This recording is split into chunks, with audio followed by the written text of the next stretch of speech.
तो यहाँ से ही प्रार्थना है कि जिसके घर में सासू माँ हो और जिसके घर में जितनी बहुएं हो वो अपनी सासू माँ की सेवा अपनी माता की सेवा की तरह करना प्रारंभ कर दें तो भगवान जल्दी प्रसन्न हो जाएंगे।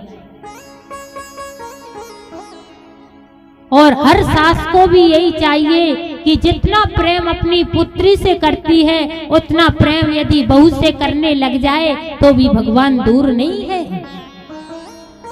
और पुत्री जितना प्रेम अपनी मैया से करती है, जन्म देने वाली माता से, उतना प्रेम सासू माँ से करने लग जाए तो जीवन धन्य हो जाएगा। अब मैया जी बड़ी परेशान, एक ही बात करती, हे भगवान मेरी बहू मुझे भोजन नहीं देती, मुझे उठा ले।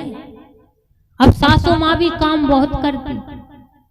एक दिन जंगल में लकड़ी लेने चली गई कि लकड़ी लाकर रख दूं तो ही मुझे बहू भोजन दे दे। लकड़ी लेने गई, लकड़ी का गट्ठा बनाया और लकड़ी का गट्ठा बनाते समय कह रही थी, हे भगवान इस परेशानी से तो मुझे उठा लो। ऐसा बोल रही थी कि उसी रास्ते से यमराज के दूत निकल कर जा रहे थे। यमराजों के दूत ने सुन लिया कि माता जी बोल रही हैं, हे भगवान हमें उठा ले, और हम तो आते हैं उठाने के लिए। माता जी के पास में तुरंत पहुंच गए और कहने लगे, माता जी। माता जी ने देखा कि आप कौन हैं। यमदूत कहने लगे, हमारा नाम यमदूत है, आप यहां पर क्यों आए हो? यमदूत कहने लगे, हम आपको उठाने आए हैं, आप अभी बोल रही थी कि हमें उठा ले। अब मैया ने बुद्धि से काम लिया कि ये तो उठाने आए हैं और मैं मरना नहीं चाहती। बोलती भले हूं लेकिन मरना नहीं चाहती। माता जी क्या चाहती हो? अरे बेटा मैं ये बोल रही थी लकड़ी का जो गट्ठा है वो मुझसे उठ नहीं रहा, इसलिए उठाकर मेरे सिर पर रख दो। जय हो। तो बोलते भले हैं लेकिन जाने के लिए कोई तैयार नहीं है, मरना कोई नहीं चाहता। इसी प्रकार देवहूति मैया भी कपिल देव भगवान से कहने लगी, मेरी परिस्थिति बड़ी खराब है, 10 इंद्रियां अपनी अपनी ओर खींच रही हैं। कपिल देव भगवान कहने लगे, इंद्रियों को वश में करना है तो पहले मन को वश में करना चाहिए। 10 इंद्रियां हैं मनुष्य के अंदर, 5 ज्ञान इंद्रियां और 5 कर्म इंद्रियां। आंखें कहती है कि सुंदर सुंदर दृश्य देखने के लिए मिले, नाक कहती है कि सुंदर खुशबू मिले, जीभ कहती है सुंदर स्वाद मिले, कान कहते हैं सुंदर गाने सुनने को मिले। लेकिन ऐसा नहीं, जब भगवान ने सुंदर इतनी इंद्रियां दे दी, 5 ज्ञान इंद्रियां, तो इन ज्ञान इंद्रियों से जितना हो सके मुख से भगवान का भजन करो, कानों से भगवान की कथा सुनो, नेत्रों से भगवान के दर्शन करो। और हमें जीवन में क्या चाहिए? देवहूति मैया कहने लगी, मुझे अपनी अपनी ओर खींच रही है मेरी 10 इंद्रियां। कपिल देव भगवान कहने लगे कि मां, इंद्रियों को वश में करने का तरीका भी बताया है सत्संग। और सत्संग किसे कहते हैं? संतों का संग, भगवान से जो जुड़े हुए लोग हैं उनका संग। तो संतों का संग जीवन में होना जरूरी है कि संतन के संग लाग रे तेरी अच्छी बनेगी। संतन के संग लाग रे तेरी अच्छी बनेगी। संतन के संग लाग रे तेरी अच्छी बनेगी। संतन के संग लाग रे तेरी अच्छी बनेगी। अच्छी बनेगी तेरी बिगड़ी बनेगी। अच्छी बनेगी तेरी बिगड़ी बनेगी। राम चरण अनुराग रे तेरी अच्छी बनेगी। ओ राम चरण अनुराग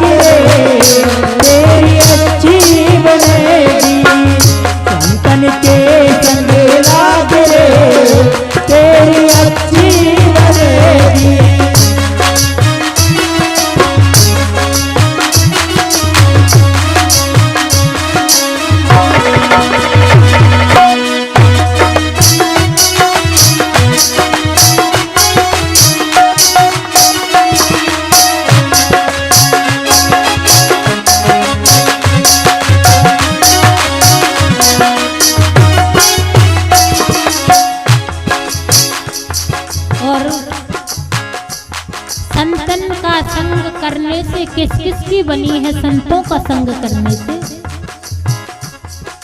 ध्रुव जी की बन गई, प्रहलाद जी की बन गई, ध्रुव जी की बन गई, प्रहलाद जी की बन गई, ध्रुव जी की बन गई, प्रहलाद जी की बन गई, ध्रुव जी की बन गई, प्रहलाद जी की बन गई।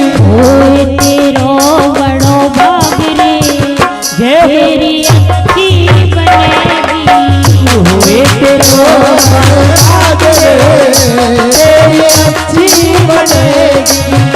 चंदन के संग लागे, तेरी अच्छी बनेगी।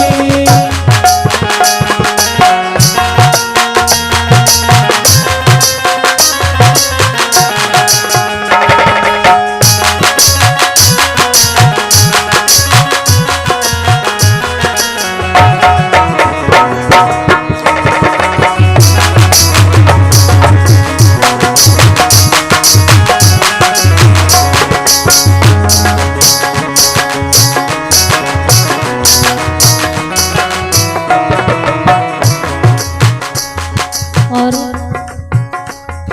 संतों का संग करने से आप बहुत फायदे में भी रहोगे, क्योंकि जो कौवे जैसा स्वभाव है काला, उसे संत लोग सफेद कर देंगे। काला स्वभाव है कौवे को संत हंस भी बना सकते हैं।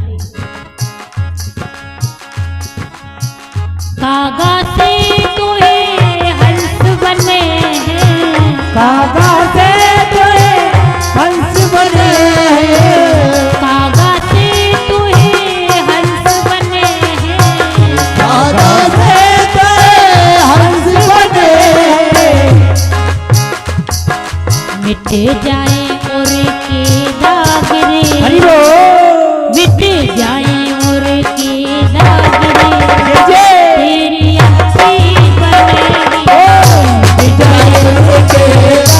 तेरी अच्छी बनेगी। संतन के संग लाग रे, तेरी अच्छी बनेगी।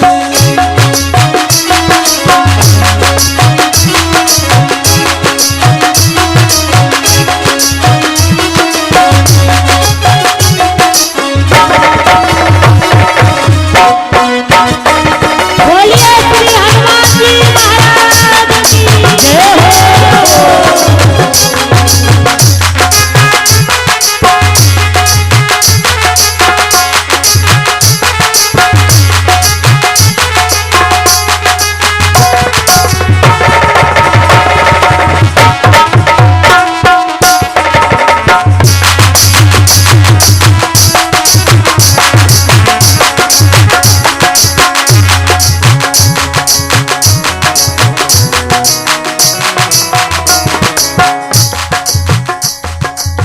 और बताया है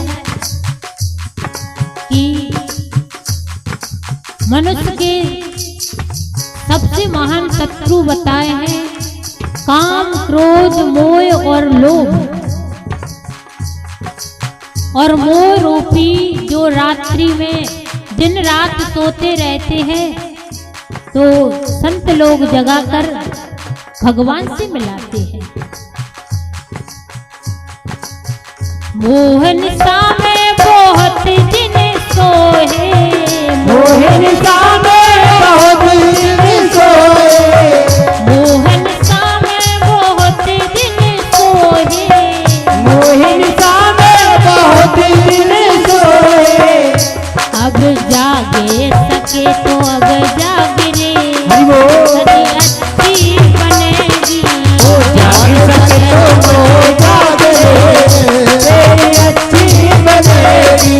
जागे सके तो अब जाग रे,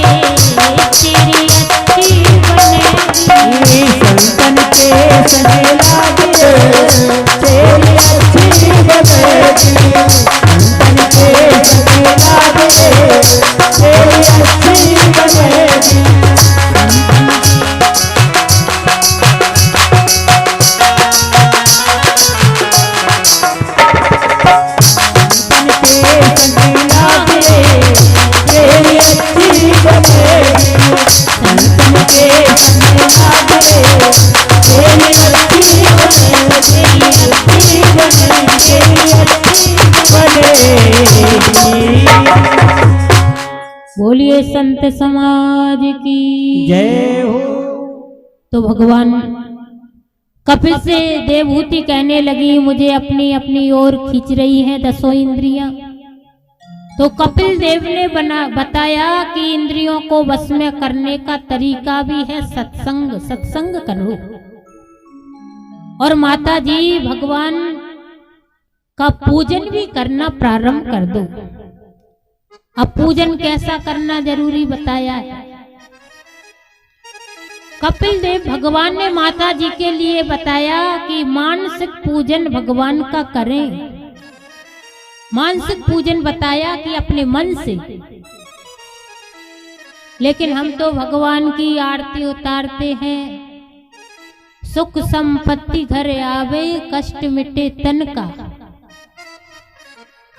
ओम जय जगदीश हरे। लेकिन आरती तो कर रहे हैं भगवान की और मन दरवाजे पर है। एक माता जी तो प्रतिदिन कथा सुनने के लिए आए। अब प्रतिदिन कथा सुनने आए और कथा में इतनी भीड़ लगे और सब भीड़ से आगे आकर बैठ जाए। आगे आकर बैठे और 3 घंटे कथा सुनने के लिए आकर बैठ जाए और 3 घंटे में से कम 30 बार आगे से उठकर पीछे चली जाए। और आगे वाला ज्यादा आगे से उठे तो व्यास जी को परेशानी होती है कथा सुनाने में। अब माता जी 30 बार जाए। एक दिन व्यास जी कहने लगे, मैया मैं आपसे बड़ा परेशान हूं। माता जी कहने लगी, क्यों पंडित जी, हम तो कथा सुनने आते हैं और आकर बैठते हैं, कथा सुनते हैं, हमें तो उठना है तो कई बार उठेंगे, आप ऐसा क्यों बोल रहे। पंडित जी कहने लगे, मैया आप ऐसे नहीं मानोगी। मैं आपको बताना चाहता हूं कि आप इतनी भीड़ में आगे आकर बैठती हो और आगे से उठकर पीछे जाती हो, इसका क्या कारण है, क्यों जाती हो।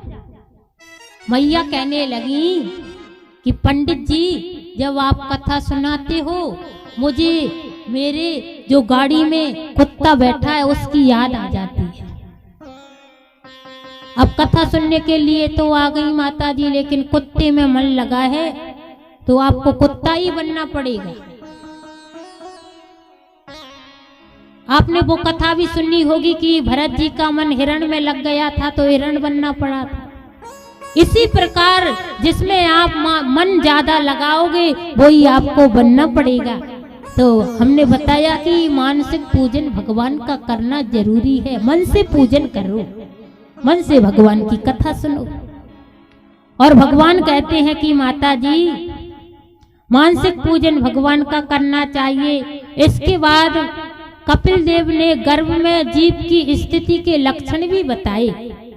जो गर्भ में बालक आता है उसके लक्षण भी बताए हैं कि 9 महीने में बालक कैसे बनकर तैयार होता है। और नवधा भक्ति के बारे में भी बताया। सुखदेव जी कहते हैं कि राजन भगवान कपिल के मुख से इस प्रकार के वचन सुनकर माता देवहूति तो सिद्धदा नाम की नदी बनकर बहने लगी, नदी बन गई। और कपिल देव भगवान गंगा सागर को चले गए। बोलिए कपिल देव भगवान की जय हो। तो इसी प्रकार माता